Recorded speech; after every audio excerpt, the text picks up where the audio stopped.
ನವರಾತ್ರಿ ಕತೆ. ನಾಲ್ಕನೆಯ ದಿನ. ಕೂಷ್ಮಾಂಡ. ಜಗನ್ಮಾತೆ ದುರ್ಗೆಯ ನಾಲ್ಕನೆಯ ಸ್ವರೂಪದ ಹೆಸರು ಕೂಷ್ಮಾಂಡ ಎಂದಾಗಿದೆ. ತನ್ನ ಮಂದ ಮಧುರ ನಗುವಿನಿಂದ ಬ್ರಹ್ಮಾಂಡವನ್ನು ಉತ್ಪನ್ನವಾಗಿಸುವ ಕಾರಣ ಇವಳನ್ನು ಕೂಷ್ಮಾಂಡ ದೇವಿ ಎಂದು ಕರೆಯುವರು. ಸೃಷ್ಟಿಯ ಅಸ್ತಿತ್ವವೇ ಇಲ್ಲದಿರುವಾಗ ಎಲ್ಲೆಡೆ ಅಂಧಕಾರವೇ ಪಸರಿಸುತ್ತಿತ್ತು. ಆಗ ಇದೇ ದೇವಿಯು ತನ್ನ ಈಶತ್ ಹಾಸ್ಯದಿಂದ ಬ್ರಹ್ಮಾಂಡವನ್ನು ರಚಿಸಿದಳು. ಆದ್ದರಿಂದ ಇವಳೇ ಸೃಷ್ಟಿಯ ಆದಿಸ್ವರೂಪ, ಆದಿಶಕ್ತಿಯಾಗಿದ್ದಾಳೆ. ಇವಳಿಂದ ಮೊದಲು ಬ್ರಹ್ಮಾಂಡದ ಅಸ್ತಿತ್ವವೇ ಇರಲಿಲ್ಲ. ಇವಳ ನಿವಾಸವು ಸೂರ್ಯಮಂಡಲದೊಳಗಿನ ಲೋಕದಲ್ಲಿ ಇದೆ. ಸೂರ್ಯ ಲೋಕದಲ್ಲಿ ನಿವಾಸ ಮಾಡುವ ಅರ್ಹತೆ ಮತ್ತು ಶಕ್ತಿ ಕೇವಲ ಇವಳಲ್ಲೇ ಇದೆ. ಇವಳ ಶರೀರದ ಕಾಂತಿ ಪ್ರಭೆಯು ಸೂರ್ಯನಿಗೆ ಸಮಾನವಾಗಿ ದೇದೀಪ್ಯಮಾನ ಹಾಗೂ ಹೊಳೆಯುವಂತಹದ್ದು. ಇವಳ ತೇಜದ ತುಲನೆ ಇದರಿಂದಲೇ ಮಾಡಲಾಗುತ್ತದೆ. ಬೇರೆ ಯಾವುದೇ ದೇವತೆಗಳು ಇವಳ ತೇಜ ಪ್ರಭಾವಕ್ಕೆ ಸರಿಗಟ್ಟಲಾರರು. ಇವಳ ತೇಜ ಮತ್ತು ಪ್ರಕಾಶದಿಂದಲೇ 10 ದಿಕ್ಕುಗಳು ಪ್ರಕಾಶಿತವಾಗಿದೆ. ಬ್ರಹ್ಮಾಂಡದ ಎಲ್ಲ ವಸ್ತುಗಳಲ್ಲಿ, ಪ್ರಾಣಿಗಳಲ್ಲಿ ಇರುವ ತೇಜ ಇವಳದೇ ಛಾಯೆಯಾಗಿದೆ.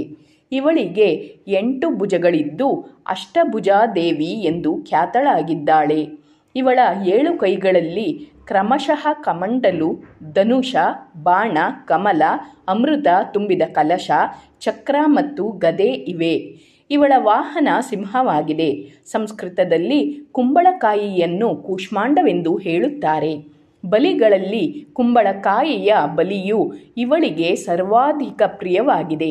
ಈ ಕಾರಣದಿಂದಲೂ ಇವಳನ್ನು ಕೂಷ್ಮಾಂಡ ಎಂದು ಹೇಳುತ್ತಾರೆ. ನವರಾತ್ರಿಯ 4ನೆಯ ದಿನ ಕೂಷ್ಮಾಂಡ ದೇವಿಯ ಸ್ವರೂಪದ್ದೇ ಉಪಾಸನೆ ಮಾಡಲಾಗುತ್ತದೆ. ಈ ದಿನ ಸಾಧಕನ ಮನಸ್ಸು ಅನಾಹತ ಚಕ್ರದಲ್ಲಿ ನೆಲೆ ನಿಲ್ಲುತ್ತದೆ. ಆದ್ದರಿಂದ ಅಂದು ಅವನು ಅತ್ಯಂತ ಪವಿತ್ರ ಮತ್ತು ಅಚಂಚಲ ಮನಸ್ಸಿನಿಂದ ಕೂಷ್ಮಾಂಡ ದೇವಿಯ ಸ್ವರೂಪವನ್ನು ಧ್ಯಾನದಲ್ಲಿ ಧರಿಸಿಕೊಂಡು ಪೂಜೆ, ಉಪಾಸನೆಯ ಕಾರ್ಯದಲ್ಲಿ ತೊಡಗಬೇಕು. ಜಗಜ್ಜನನಿ ಕೂಷ್ಮಾಂಡ ದೇವಿಯ ಉಪಾಸನೆಯಿಂದ ಭಕ್ತರ ಎಲ್ಲ ರೋಗ ಶೋಕಗಳು ನಾಶವಾಗುತ್ತವೆ. ಇವಳ ಭಕ್ತಿಯಿಂದ ಆಯಸ್ಸು, ಯಶ, ಬಲ, ಆರೋಗ್ಯದ ವೃದ್ಧಿಯಾಗುತ್ತದೆ. ತಾಯಿ ಕೂಷ್ಮಾಂಡ ದೇವಿಯು ಸ್ವಲ್ಪ ಸೇವೆ ಭಕ್ತಿಯಿಂದ ಪ್ರಸನ್ನಳಾಗುತ್ತಾಳೆ. ನಿಜವಾದ ಹೃದಯದಿಂದ ಮನುಷ್ಯನು ಇವಳಿಗೆ ಶರಣಾಗತನಾದರೆ ಬಳಿಕ ಅವನಿಗೆ ಅತ್ಯಂತ ಸುಲಭವಾಗಿ ಪರಮಪದದ ಪ್ರಾಪ್ತಿಯಾಗಬಲ್ಲದು. ಶಾಸ್ತ್ರಗಳಲ್ಲಿ, ಪುರಾಣಗಳಲ್ಲಿ ವರ್ಣಿಸಿರುವ ವಿಧಿ ವಿಧಾನಕ್ಕನುಸಾರ ಜಗನ್ಮಾತೆ ದುರ್ಗೆಯ ಉಪಾಸನೆ ಮತ್ತು ಭಕ್ತಿಯ ಮಾರ್ಗದಲ್ಲಿ ಹಗಲು ರಾತ್ರಿ ಮುಂದುವರಿಯಬೇಕು. ದುರ್ಗೆಯ ಭಕ್ತಿ ಮಾರ್ಗದಲ್ಲಿ ಕೆಲವೇ ಹೆಜ್ಜೆ ಮುನ್ನಡೆದಾಗ ಭಕ್ತ ಸಾಧಕನಿಗೆ ಅವಳ ಕೃಪೆಯ ಸೂಕ್ಷ್ಮ ಅನುಭವವಾಗುತ್ತದೆ. ಈ ದುಃಖಮಯ ಸಂಸಾರವು ಅವನಿಗೆ ಅತ್ಯಂತ ಸುಖಮಯ ಹಾಗೂ ಸುಗಮವಾಗುತ್ತದೆ. ತಾಯಿ ದುರ್ಗೆಯ ಉಪಾಸನೆಯು ಮನುಷ್ಯನಿಗೆ ಸಹಜ ಭಾವದಿಂದ ಭವಸಾಗರದಿಂದ ದಾಟಿ ಹೋಗಲು ಹೆಚ್ಚಿನ ಸುಗಮ ಹಾಗೂ ಶ್ರೇಯಸ್ಕರ ಮಾರ್ಗವಾಗಿದೆ.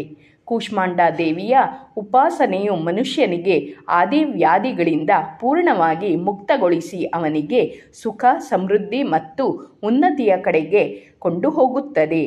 ಆದ್ದರಿಂದ ತನ್ನ ಲೌಕಿಕ, ಪಾರಲೌಕಿಕ ಉನ್ನತಿಯನ್ನು ಬಯಸುವವರು ಇವಳ ಉಪಾಸನೆಯಲ್ಲಿ ಸದಾಕಾಲ ತತ್ಪರರಾಗಿರಬೇಕು.